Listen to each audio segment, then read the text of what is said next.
Vivre la voie infinie par Joel S. Goldsmith. Chapitre 6. Je suis le sceptre. Lu par Julie Descas.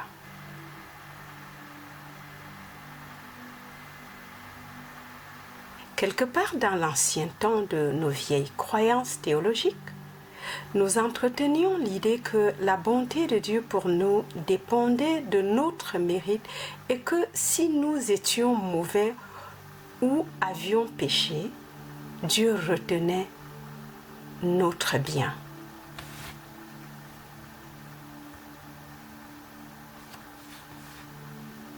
Si quelque chose doit être clair à ceux qui suivent le chemin spirituel, c'est ceci. Dieu est amour. Dieu est loi. Dieu est principe. Dieu est intelligence divine. Et Dieu est vie éternelle.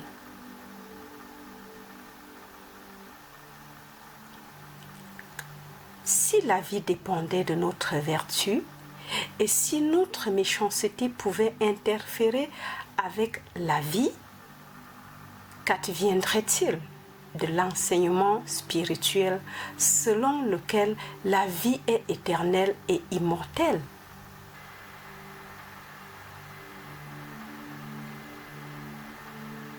Y est-il le moins du monde question que la vie est immortelle si, quand et lorsque nous faisons certaines choses?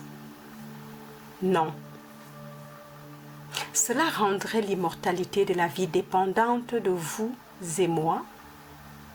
Or, elle ne l'est pas. La vie immortelle dépend de Dieu. Il n'y a rien que nous puissions faire pour la gagner et il n'y a rien que nous puissions faire pour que Dieu la retienne.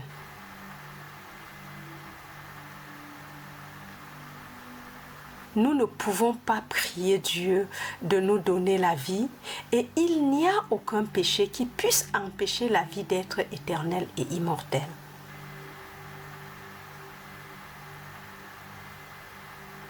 Dieu est amour. Que pourrions-nous donc faire, vous ou moi, pour changer la nature de Dieu?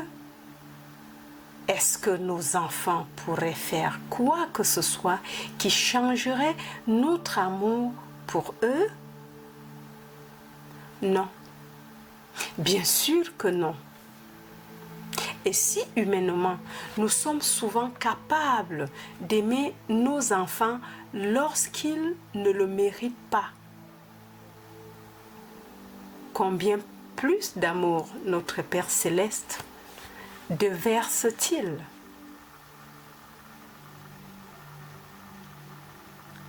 Pouvons-nous accepter le fait que Dieu est amour et pas que Dieu est amour si nous nous conduisons d'une certaine manière ou seulement quand nous sommes estimables et méritants?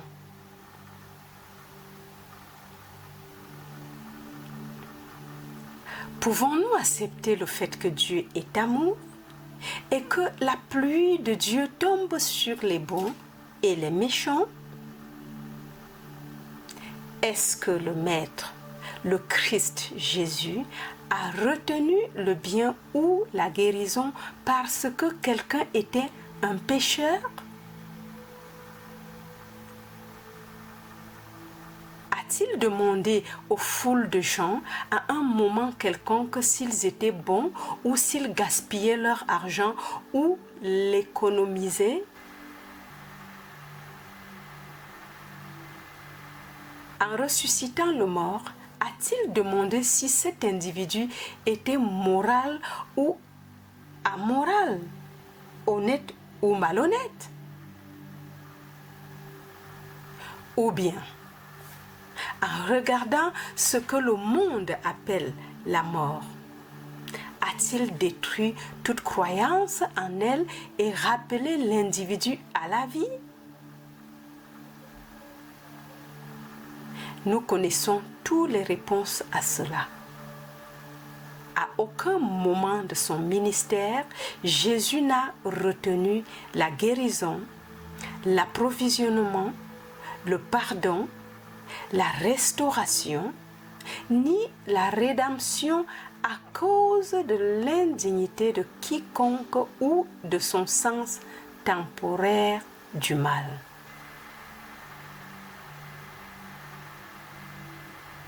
Le principe est celui-ci. Puisque Dieu est amour, notre bien doit être infini sans aucun si et ou mais, parce que la grâce de Dieu ne dépend pas de quelque chose que vous ou moi faisons ou ne faisons pas.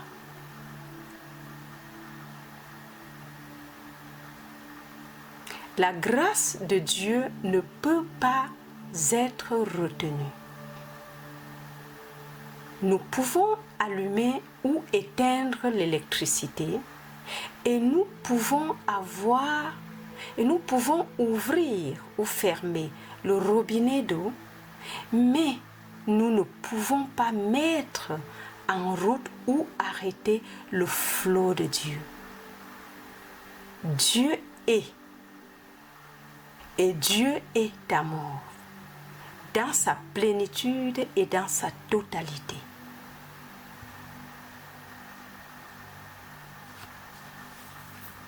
Examinons maintenant le principe. Dieu est vie. Ceci ne signifie pas que Dieu est vie à l'âge de 6 ans ou de 16 ans.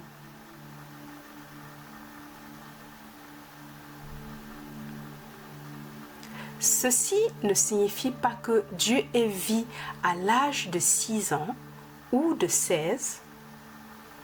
Dieu est vie. Alors, pourquoi n'en serait-il pas ainsi à 60 ans, à 90 ans ou à 100 ans? La raison est que les mots « je »,« moi » et « vous » entrent en scène et que nous disons « ma vie » ou « votre vie », songeant aussitôt à une date sur un certificat de naissance.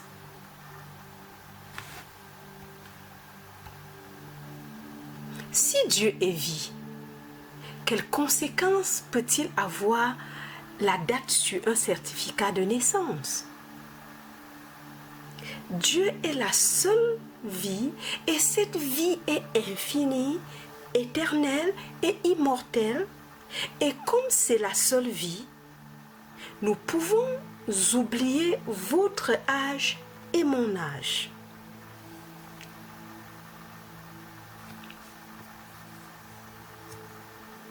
De même, Dieu est amour.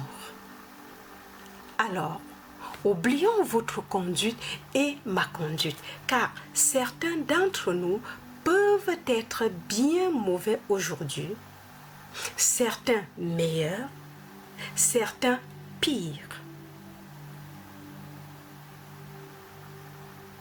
Peut-être quelques-uns étaient-ils meilleurs l'an dernier que cette année. Mais l'amour de Dieu pour ses enfants n'a pas varié et le pouvoir de Dieu n'a pas davantage été immobilisé.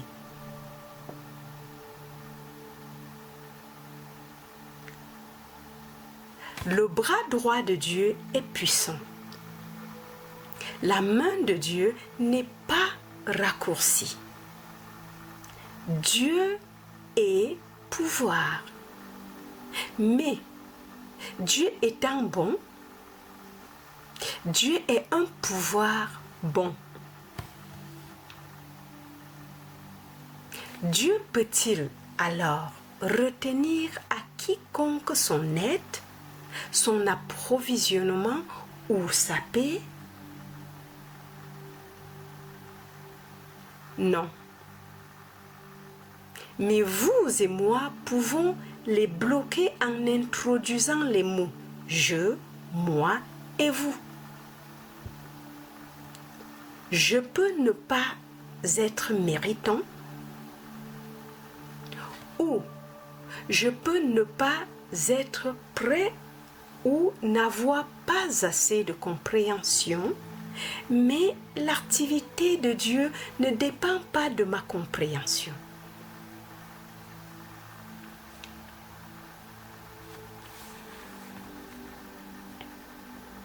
Lorsque nous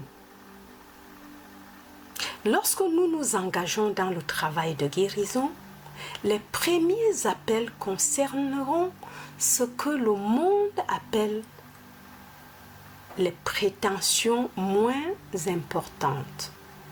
Et en peu de temps, nous nous mettrons à penser. J'ai une certaine compréhension. Ou j'obtiens des résultats grâce à ma compréhension. Si nous le pensons, nous ne réussirons jamais comme praticiens ou instructeurs parce que nous ne pourrons jamais guérir par notre compréhension. Dieu interdise que la présence et le pouvoir de Dieu puissent être dépendants de notre compréhension. La guérison est une activité de Christ. C'est une activité de la compréhension de Dieu. Nous avons pensé en termes de ma vie, ma santé, mes ressources, ma valeur, ma compréhension, et ils ne sont absolument pas en jeu. C'est la vie de Dieu, la valeur de Dieu, la santé de Dieu, l'approvisionnement de Dieu, la compréhension de Dieu.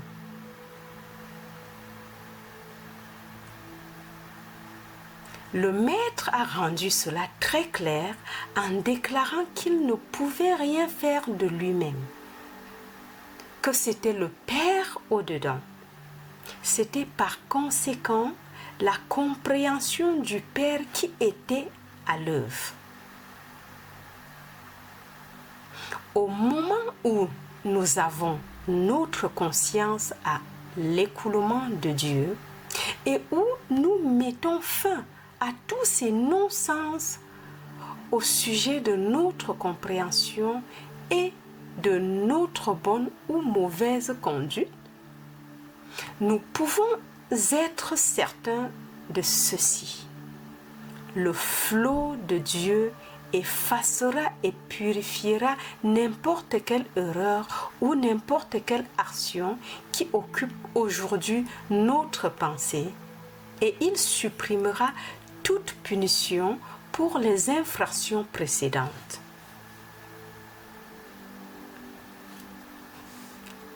Nous devons nous rendre compte que ce n'est pas notre compréhension qui réalise cela, mais celle de Dieu, et nous devons sortir des vieilles croyances judaïques en un Dieu de récompense et de punition.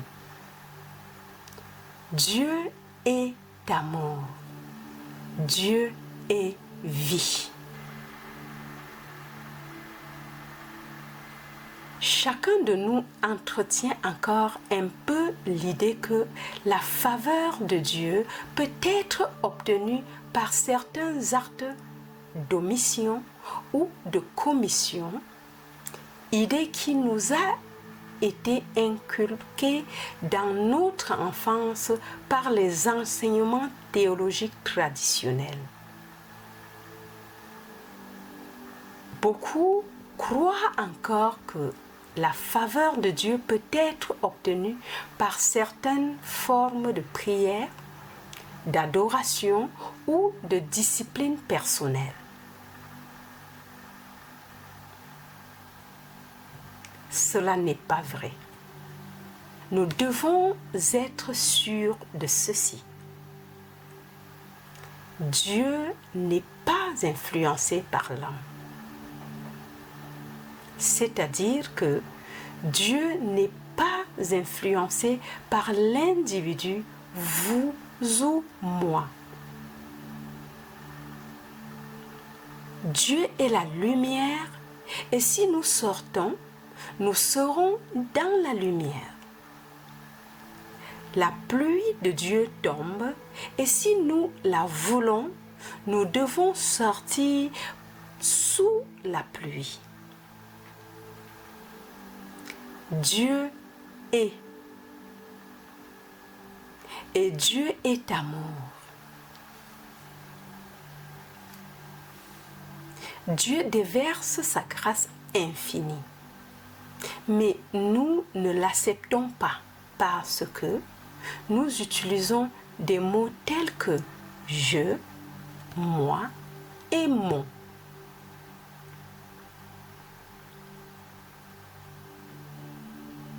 Nous devons abandonner cette croyance que nous jouons un rôle dans l'obtention de l'amour de Dieu, de la grâce de Dieu, de la liberté de Dieu et nous souvenir que le seul rôle que nous jouons est de les accepter en ouvrant notre conscience pour les recevoir.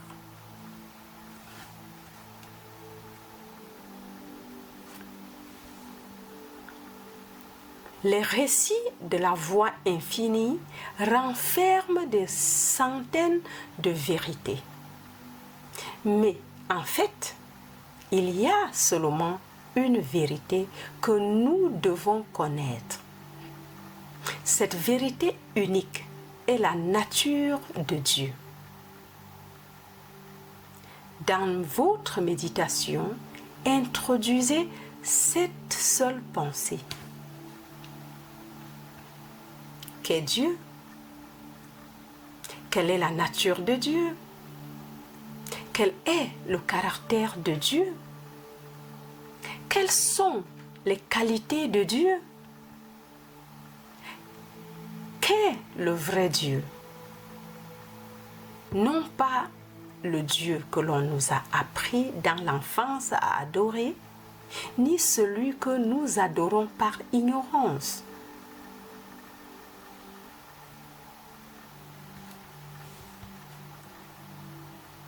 Essayez de vider les récipients déjà trop pleins parce qu'ils ne peuvent pas être remplis de vin nouveau. Même si vous avez 70 ans, rejetez toutes vos vieilles conceptions fausses et soyez disposés à tout recommencer en acceptant la notion que vous ne connaissez pas Dieu. Sinon, vous extérioriseriez alors davantage de grâce de Dieu.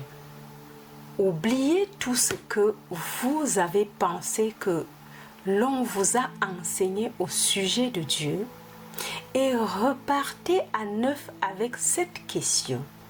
Qu'est Dieu? Au moment où vous commencerez à réaliser que Dieu est amour, vous saurez que cet amour s'écoule sans entrave, sans limite et librement, parce que la nature de Dieu est infinie.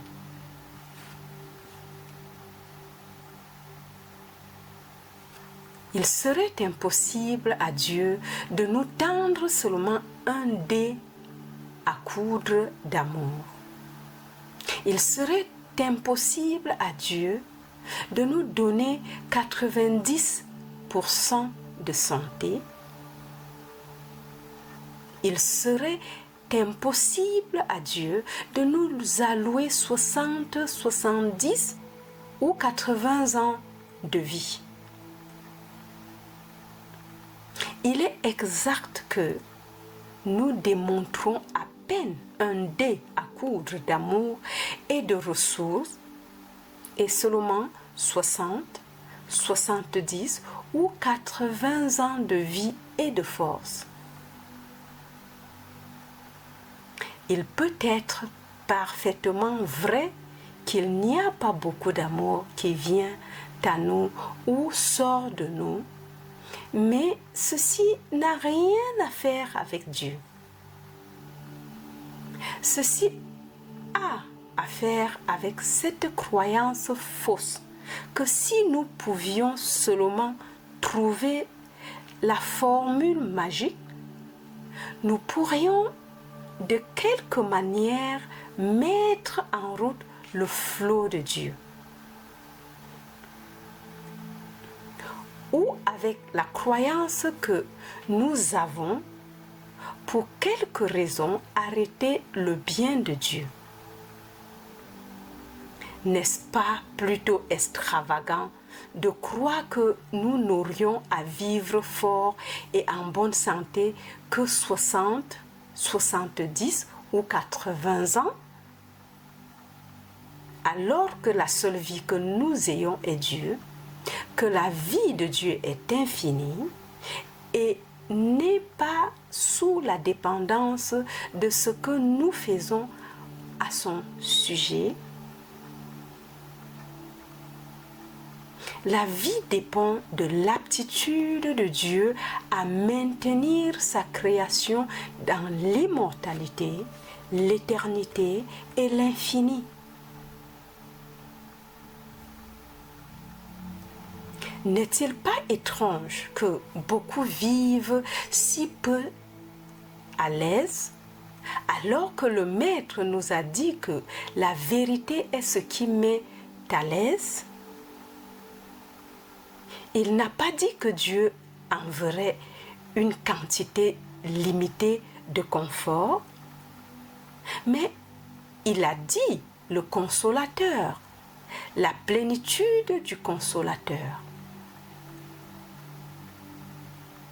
Pendant tout ce temps, nous nous sommes contentés d'une maigre portion parce que nous avons cru que c'était tout ce que nous avions gagné ou mérité.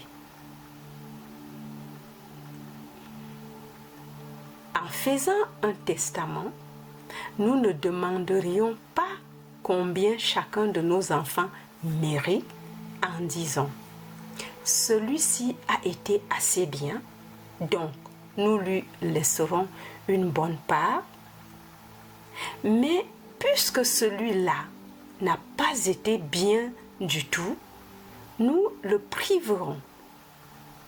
Celui-ci, par contre, a été très bien. Nous lui laisserons une grande part. Non, nous dirions, nous avons 3 enfants et nous allons partager entre eux équitablement. Combien plus généreux est notre Père céleste et combien moins que nous, notre Père juge-t-il? Dieu n'est pas assis à nous juger ni à nous condamner à cause de nos péchés, parce que la seule raison à l'origine de nos péchés et de nos erreurs est l'ignorance.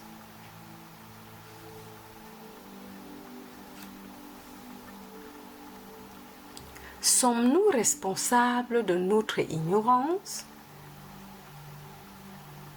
Non. Nous avons écouté d'abord celui-ci, puis celui-là, et par un sentiment d'obéissance, de loyauté ou de crainte, nous avons accepté ces croyances fausses, mais nous ne sommes pas puni pour elle. L'école de la vie nous est ouverte à tout moment où nous souhaitons commencer à apprendre et nous trouverons la liberté en étant éclairés. C'est seulement dans l'ignorance que nous trouverons discorde, limitation, péché, maladie et mort. En étant éclairés, nous trouverons l'absence infinie, la liberté, l'immortalité et l'éternité. Donc, quel que soit notre âge, souvenons-nous qu'il y a un seul sujet sur lequel nous ayons besoin d'être éclairés. Quelle est la nature de Dieu?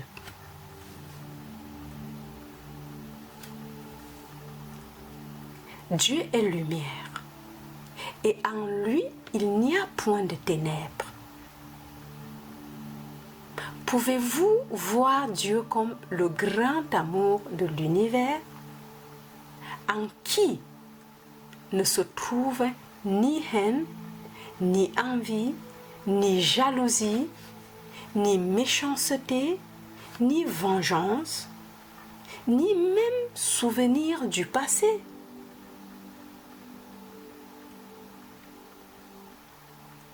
Pouvez-vous voir Dieu comme vie éternelle, immortelle et infinie? Si oui, vous pouvez introduire l'harmonie dans votre corps et dans votre vie du jour au lendemain. Ce qui cause la maladie et le péché dans la chair est seulement la croyance que vous faites ou ne faites pas quelque chose.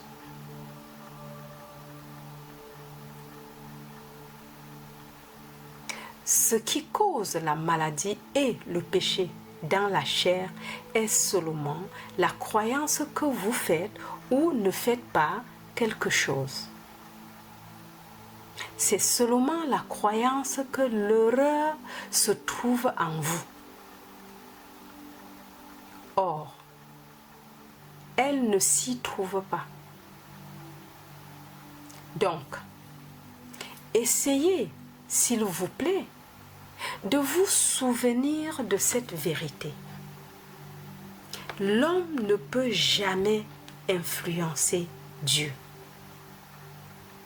Dieu est tout le bien et la grâce de Dieu dure à jamais.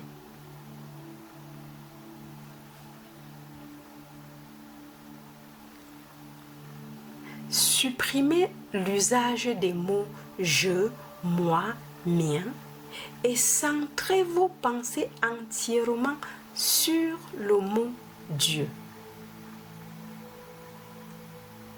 Posez-vous ces questions. Dieu retient-il quelque bien? Dieu peut-il retenir? Y a-t-il une raison quelconque pour que Dieu retienne?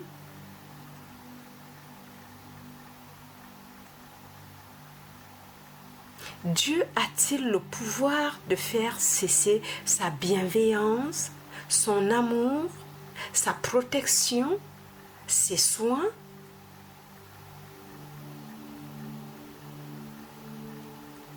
Il n'y a aucune personne sur la terre assez grande pour obtenir que Dieu fasse davantage ce que Dieu est en train de faire.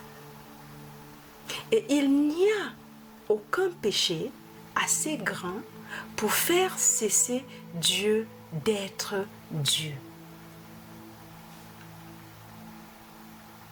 Dans le 15e chapitre de Jean, nous lisons: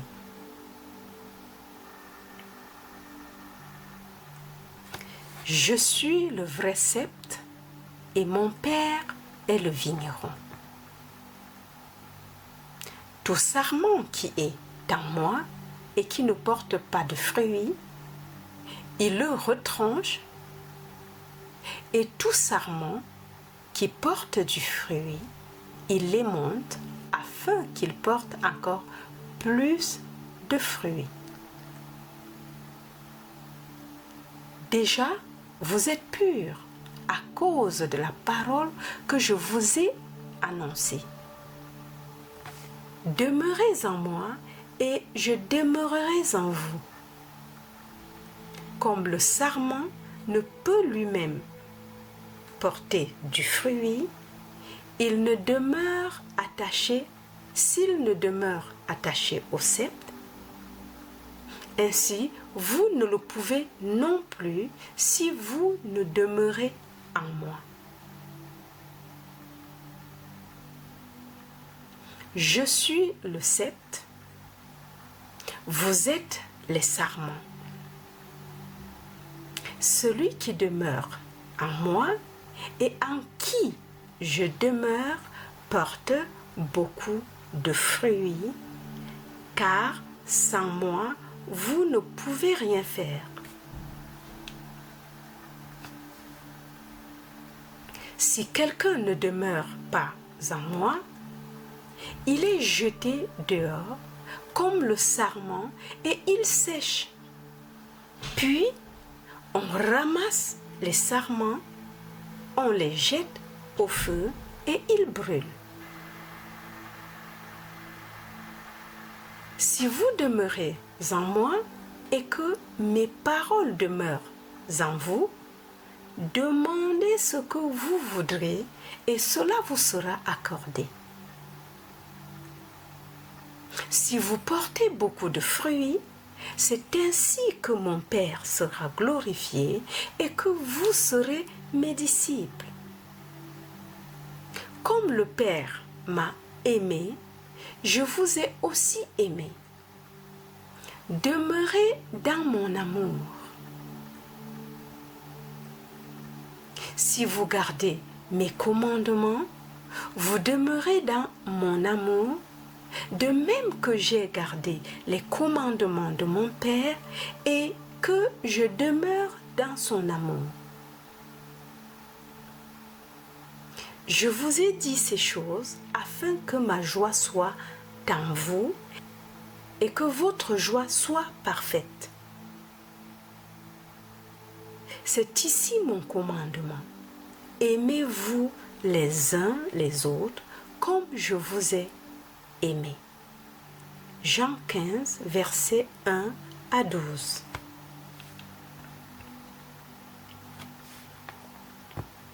Reprenez maintenant à « Je suis le vrai cep et mon Père est le vigneron.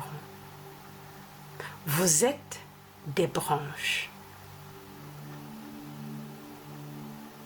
Visualisez mentalement un tronc d'arbre d'où poussent de nombreuses branches. Maintenant, supprimez le tronc. Il ne reste que des branches suspendues dans l'espace, déconnectées les uns des autres et déconnectées de tout, chacune obligée de se maintenir elle-même en l'air. Ce qui est évidemment une impossibilité. Et, en peu de temps, chacune de ces branches aura consommé le peu de vie qu'il y avait en elle et sera tombée.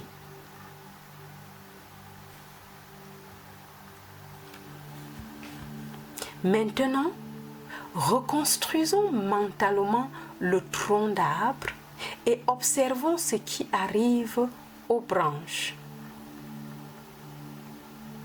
Nous les trouvons toutes reliées à l'arbre, l'arbre étant lui-même enraciné et enterré dans la terre. L'humidité, l'ensoleillement, les substances et les minéraux du sol sont attirés dans l'arbre à partir de cette terre abondante dans laquelle il est enraciné, et tout ce qui est nécessaire à la croissance et au développement de l'arbre s'écoule dans ses branches.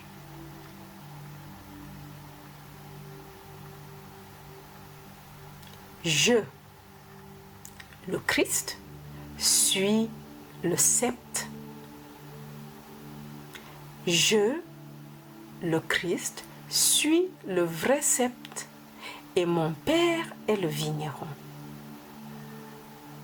Le Christ est le sceptre ou le tronc et nous sommes les branches. Chaque individu a l'air d'être par lui-même une branche et chacun se demande probablement comment il peut s'en tirer tout seul. D'où tire-t-il sa vie, sa sagesse et ses ressources? Qu'est-ce qui le soutient? Chacun se démène dans la vie, combattant et luttant par ses efforts personnels pour le bonheur et le salut, comme si cette bataille allait maintenir et soutenir sa vie. Or, ici, l'Écriture déclare clairement que nous sommes des sarments, mais que nous sommes reliés au sceptre.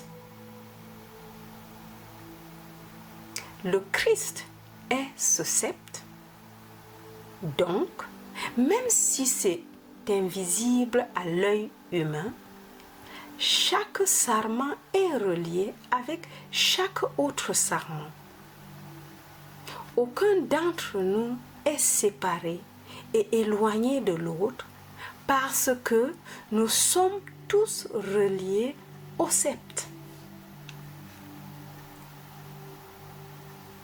Nous l'appelons le Christ, l'Esprit invisible de Dieu ou le Fils invisible de Dieu.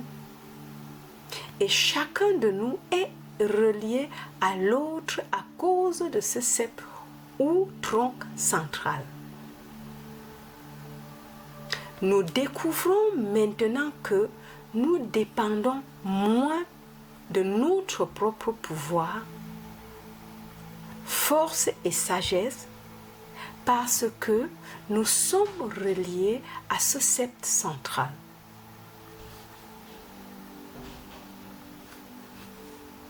À cause de ce sceptre, nous n'avons aucun besoin de vivre l'un de l'autre, ni de lutter et de combattre l'un contre l'autre.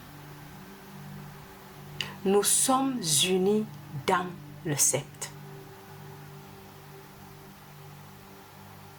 Nous sommes un en Christ, puis nous faisons un pas de plus et apprenons que mon Père est le vigneron.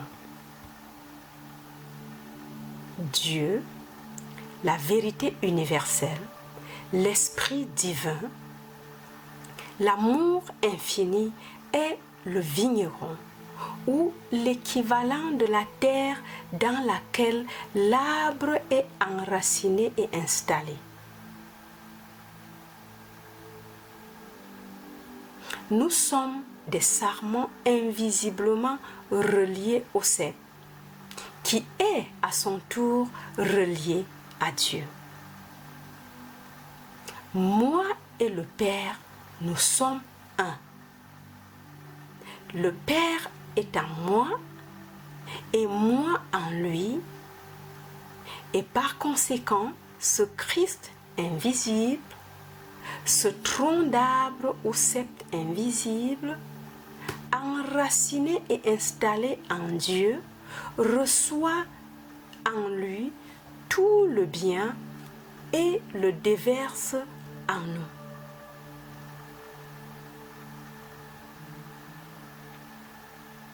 Ne voyez-vous pas que nos ressources ne dépendent pas de nous, pas plus que l'approvisionnement de la branche d'arbre ne dépend d'elle-même? Le sarment dépend seulement de son contact avec le sceptre et du contact du sceptre avec le sol, le vigneron ou le père au-dedans.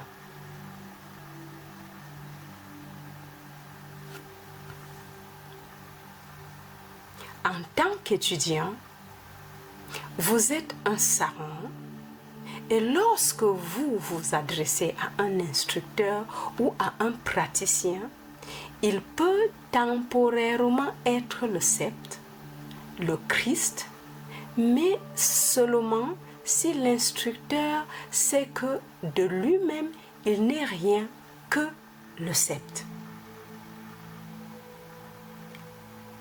Dieu, le Père au-dedans, est le vigneron. Et l'instructeur est un avec le vigneron.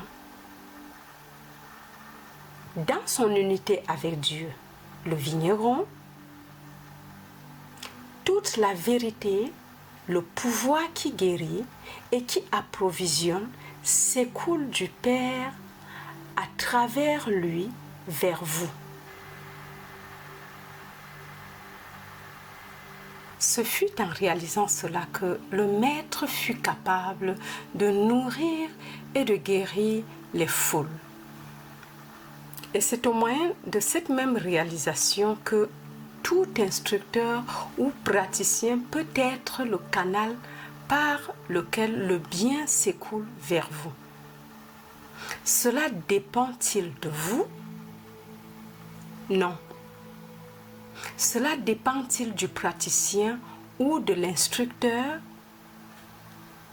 Non plus.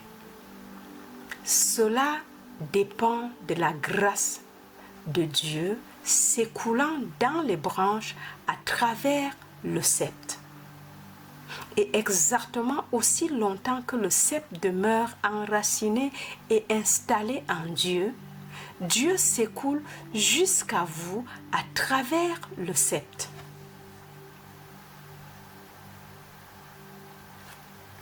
Souvenez-vous, s'il vous plaît, que vous n'aurez pas toujours besoin d'un praticien ou d'un instructeur pour être votre sceptre. Il s'agit seulement d'une relation temporaire. Le Maître a dit à ses disciples, « Si je ne m'en vais pas, le Consolateur ne viendra pas à vous. » Autrement dit, après la démonstration de cette vérité par le contact avec un instructeur ou un praticien, et après que vous ayez acquis de la sagesse par la réalisation que la guérison ne provient pas de lui, mais simplement à travers lui, du Père au-dedans, vous êtes prêt à faire le pas suivant.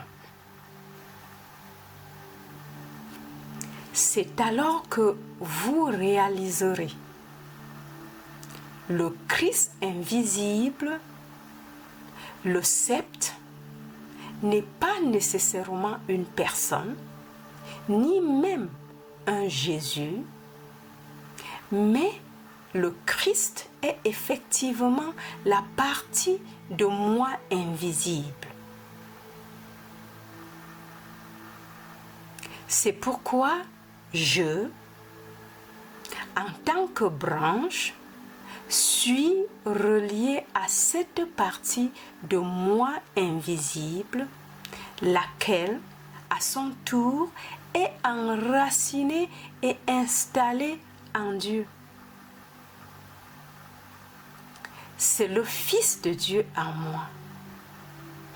Ainsi, le Christ est dans le Père et le Père est en moi. Cette réalisation est la vérité qui guérit.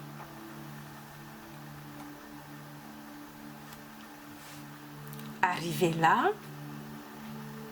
vous pouvez vous demander s'il n'y a pas quelque chose que vous pourriez faire ou ne pas faire qui arrêterait ce courant de bien. Oui, il y a une chose. Vous pouvez oublier qu'il y a un sceptre invisible auquel vous êtes relié. Vous pouvez oublier que le Père est le vigneron et que tout le bien de Dieu est en train de s'écouler. Vous pouvez commencer à croire que je suis séparé et éloigné de vous ou que vous êtes séparé et éloigné de moi et que si vous me retenez quelque chose, vous allez en profiter.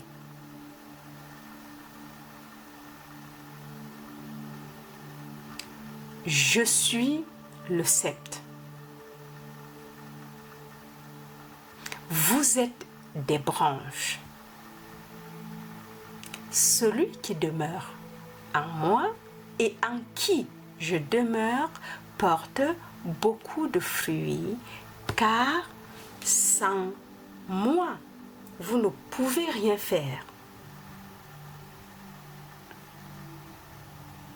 À moins de reconnaître votre union consciente avec le sceptre invisible, le Fils de Dieu en vous, vous ne pouvez rien faire.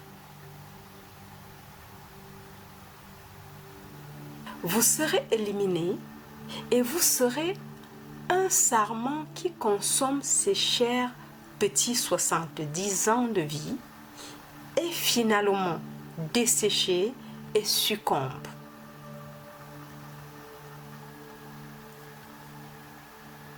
Vous êtes éliminé non par Dieu, mais parce que vous n'avez pas demeuré en Dieu ni laissé sa parole demeurer en vous.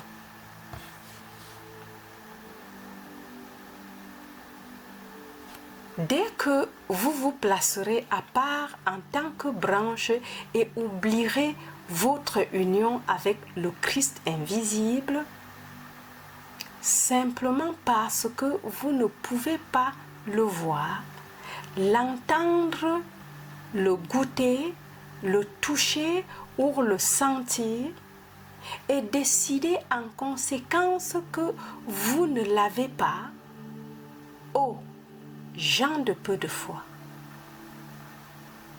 Vous serez alors éliminés. Rappelez-vous toujours, même dans nos troubles les plus affreux, dans les pires maladies ou dans les plus effrayants de vos péchés, que vous êtes encore relié au sceptre invisible et qu'à son tour, il est enraciné et installé dans la totalité du Père, la totalité du vigneron.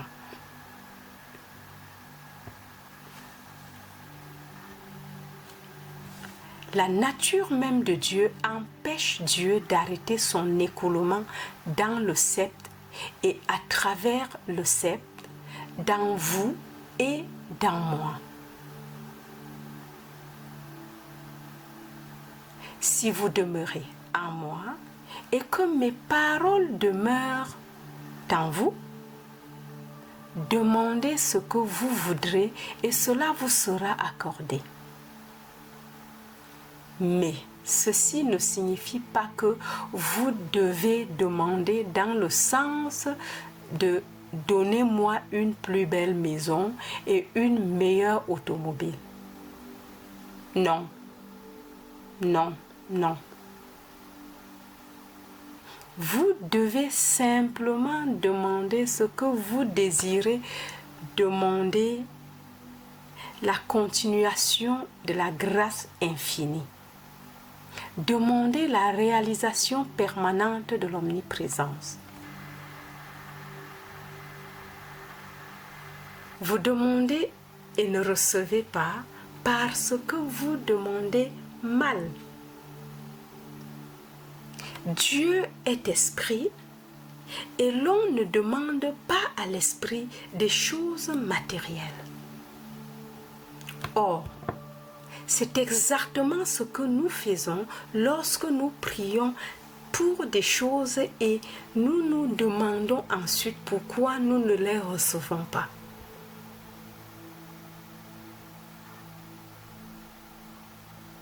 C'est alors que quelqu'un pourrait dire, en fait, vous n'allez pas à l'église très souvent et vous n'êtes pas très gentil ni enclin à pardonner.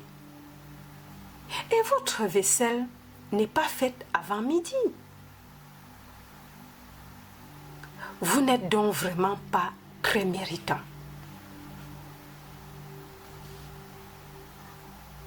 Dieu est le Père infini.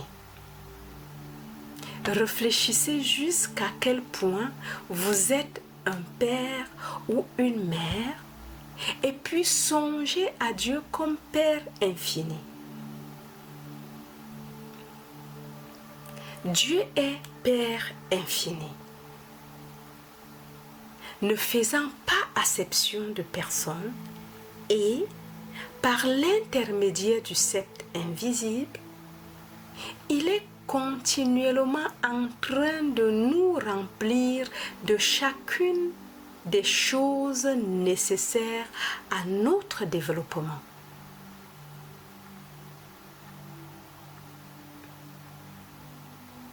Si vous portez beaucoup de fruits, c'est ainsi que mon Père sera glorifié.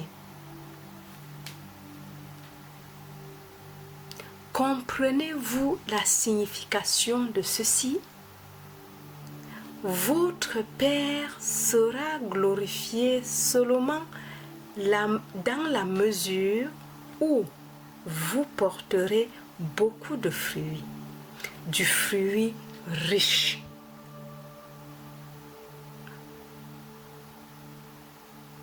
Votre Père n'est pas glorifié par le grippe-sous, ni par celui qui, en faisant ses courses, ne recherche que les tranches de viande les moins chères et les produits meilleur marché. Votre Père n'est pas glorifié lorsqu'il faut que vous vous contentiez d'une automobile de troisième main. Non, non, non. Cela ne glorifie pas le Père.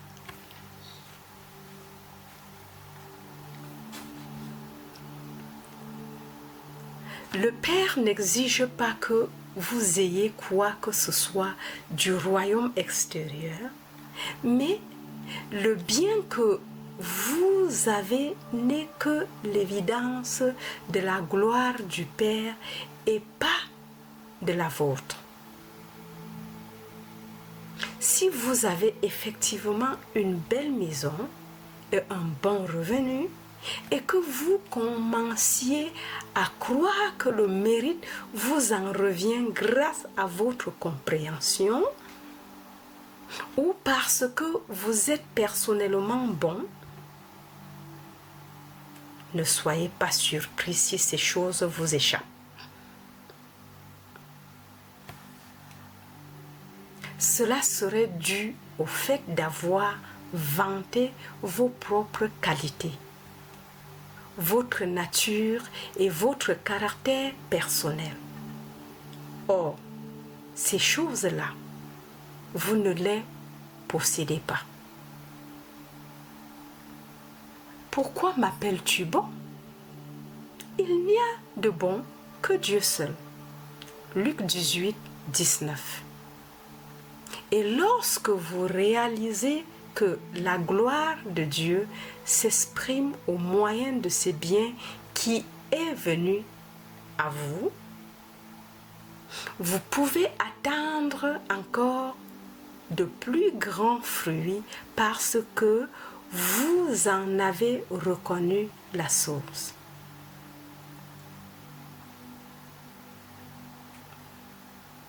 Reconnais-le dans toutes tes voies et il te donnera un bien abondant et sans limite.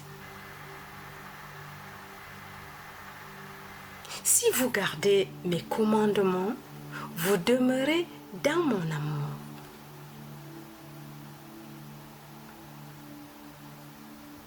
Le Maître n'a donné que 2 commandements. Le premier, d'aimer Dieu, et le second, d'aimer notre prochain comme nous-mêmes. Comment pouvez-vous aimer Dieu autrement que dans la réalisation de Dieu en tant qu'amour?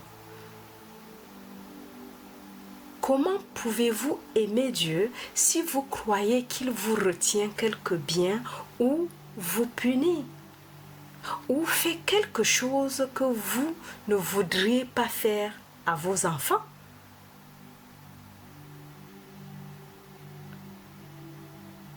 Vous ne pouvez aimer et glorifier Dieu que si vous pouvez le voir en tant que vie glorieuse, sans limite, vie sans entrave, sans obstacle et indifférente aux vertus ou aux transgressions de l'homme. Aimez Dieu et votre prochain comme vous-même. C'est visualiser cet arbre et vous souvenir que chaque branche est votre prochain et que votre prochain tire son bien du Père, le vigneron, à travers le même Christ invisible. Il peut être occasionnellement nécessaire, même pendant que vous dites cette prière pour votre voisin, que vous lui prêtiez temporairement ou que vous lui donniez quelques biens de ce monde, afin de l'aider à traverser une période difficile de pénurie ou de limitation. Mais vous n'aurez jamais à entreprendre continuellement de supporter ou de soutenir le pauvre méritant. Parce qu'il n'y aura aucun pauvre méritant si vous aimez votre prochain comme vous-même. Chaque fois que vous voyez un individu dans quelque forme que ce soit de péché, de maladie, de carence, de limitation, de difformité ou même de mort, jetez simplement un coup d'œil à votre arbre et réalisez silencieusement: merci Dieu pour ce tronc. Ce tronc nous rassemble tous dans l'unité et permet à chacun de puiser dans l'unique source infinie et non pas l'un dans l'autre.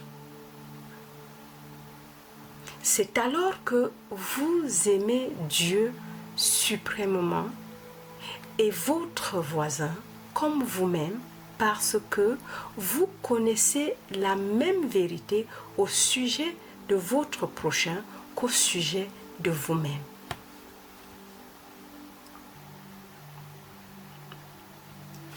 Le Maître a pris grand soin de définir le prochain afin que personne ne commette la moindre erreur. Votre ennemi est votre prochain.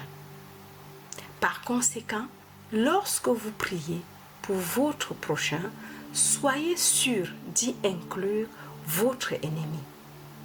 Car, à moins de prier pour ceux qui vous persécutent et qui abusent de vous, et à moins de leur pardonner jusqu'à 70 fois 7 fois, vous aimez seulement certains prochains.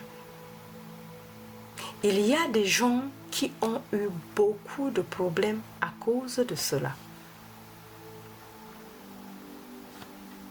Il n'y a pas de plus grand amour que de donner sa vie pour ses amis.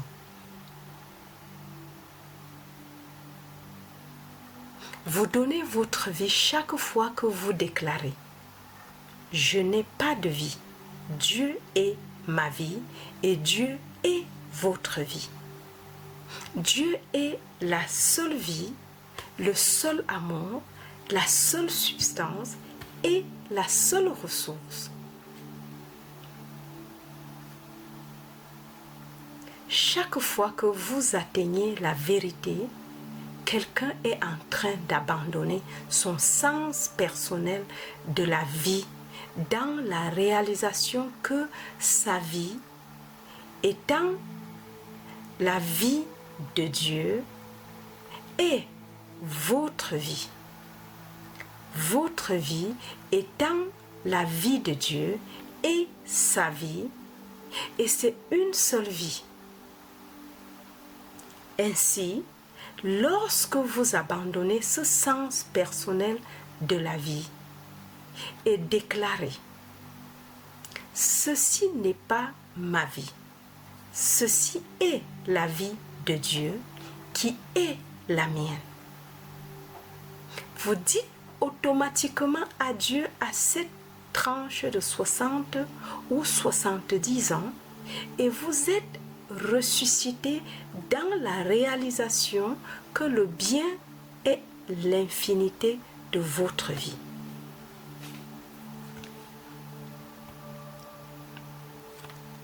Dans ces passages de Jean se trouve la vraie vision de Dieu, l'infini invisible, comme source de tout bien qui ne peut en aucun cas retenir un bien quelconque.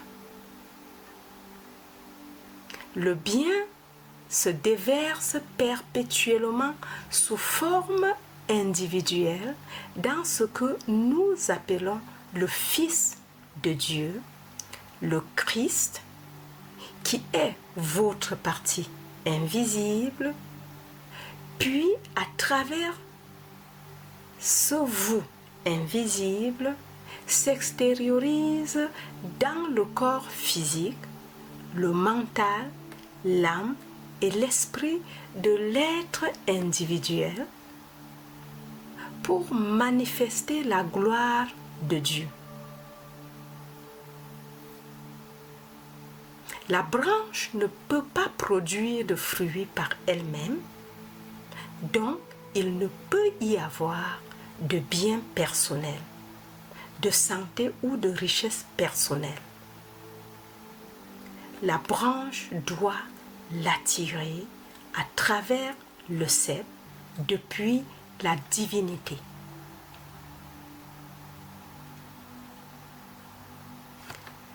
La déclaration du Maître.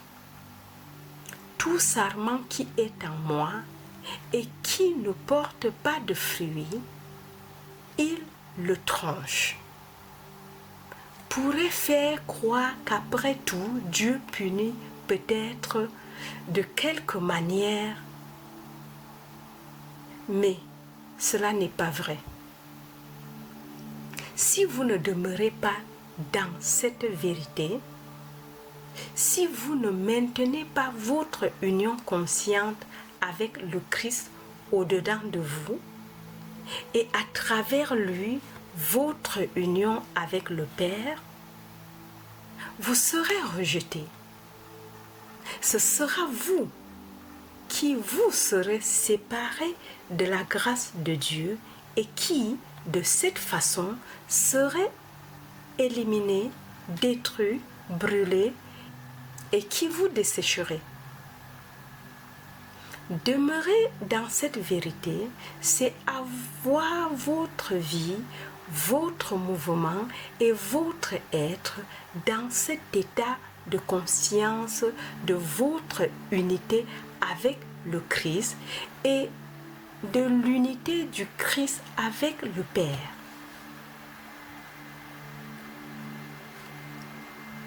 Cela, évidemment, ne signifie pas que nous sommes reliés aux gens, mais reliés à l'invisible, de sorte que si vous étiez abandonné au milieu de l'océan ou dans le désert, vous seriez capable de dire « Mais je suis encore un sarment du sceptre.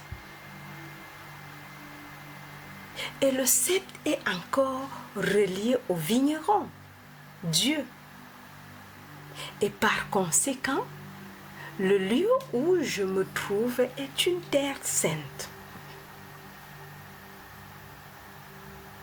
Chaque fois que vous entretenez des pensées de découragement et de désespoir, c'est comme si vous reconnaissiez que vous êtes un sarment coupé du sceptre, que le sceptre est coupé du vigneron et que vous ne pouvez atteindre ni l'un ni l'autre. Alors qu'il est tout le temps exactement où vous êtes. Il est au-dedans de vous et il est omniprésent. Je vais vous préparer une place, afin que là où je suis, vous soyez aussi. Jean 14, 3. Vous pouvez vous demander, où est je suis? Partout où vous dites je suis. C'est là que je suis, et là où je suis, c'est là que vous êtes. Où que vous soyez, il y a le sceptre et le Père, le vigneron. Le Père, le Fils et le Saint-Esprit. Vous devez toujours vous souvenir que le vigneron, Dieu, ne donne pas et ne retient pas. Il est tout simplement en permanence. Votre sceptre, le Christ, n'est pas assis à juger, mais il est là pour bénir et pour pardonner, pour approvisionner et pour aimer. Quelle était la mission du Maître? Allez rapporter à Jean ce que vous avez vu et entendu. Les aveugles voient, les boiteux marchent, les lépreux sont purifiés, les sourds entendent, les morts ressuscitent, la bonne nouvelle est annoncée aux pauvres. Luc 7, verset 22. Le Christ est là pour supporter, approvisionner, maintenir, soutenir, guérir, pardonner et régénérer. Il est là pour ressusciter de la tombe et faire arriver l'ascension.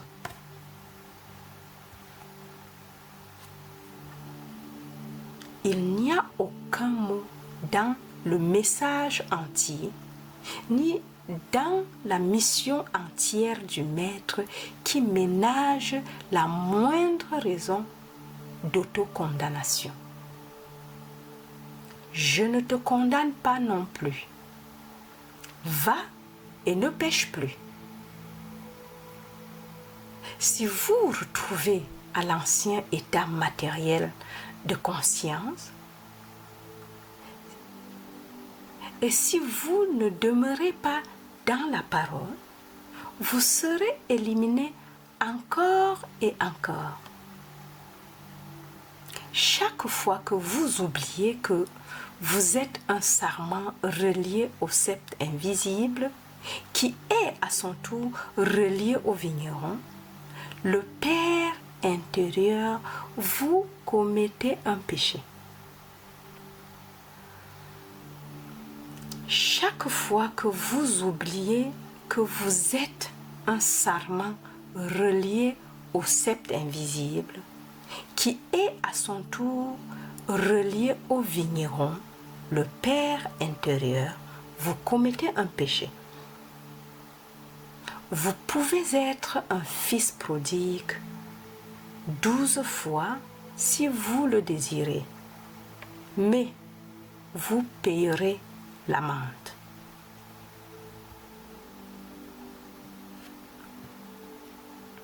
Si vous retrouvez à la croyance en un état d'être séparé de Dieu, si vous retournez à la croyance en un état d'être séparé de Dieu, une branche suspendue dans le vide, vous attirez à vous carences et limitations d'approvisionnement, de santé, de force et d'éternité.